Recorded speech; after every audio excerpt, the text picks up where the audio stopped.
got the trees down, we got the stumps out of the ground, and that's a big thing, because if we had to dig the stumps out of the ground with a machine, it's going to take a lot more work. Right now the tree brought the stumps out.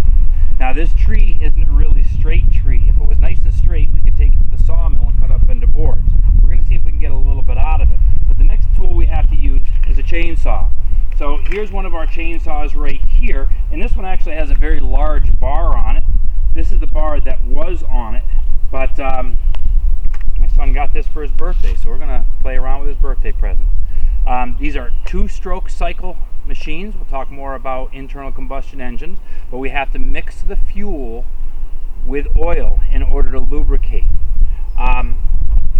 We have a chain brake on it right here, so if something happens we can stop the motion of the chain very quickly.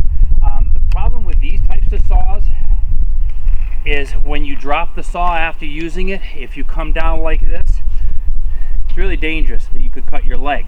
I've got some special chaps on that will allow me to not cut through my leg. It might cut into the chaps, but it should save my leg.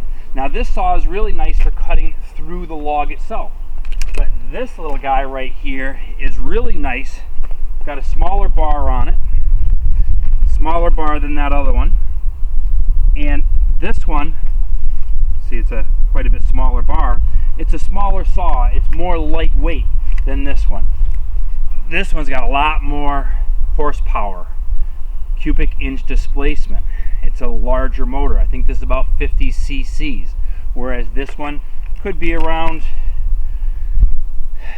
about 20 to 30 cc's. So what I'm going to do is I'm going to start it up, and I have my hearing protection. I don't want to touch my chainsaw chain to the ground. If I touch it to the ground, I'm going to get dirt on it and it's going to hurt it. So I'm going to use my hearing protection, and I have a face shield, and I have my gloves. This is my limbing saw.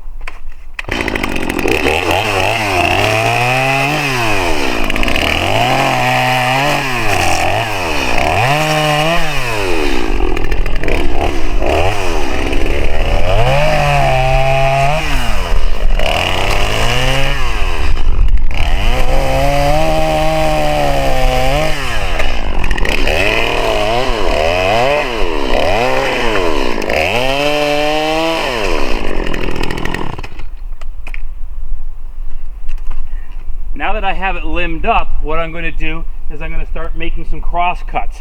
I want to look to see here. We might get a chunk out of the bottom over there. So now I'm going to use a larger saw.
So if you heard a minute ago, the saw began to bind up.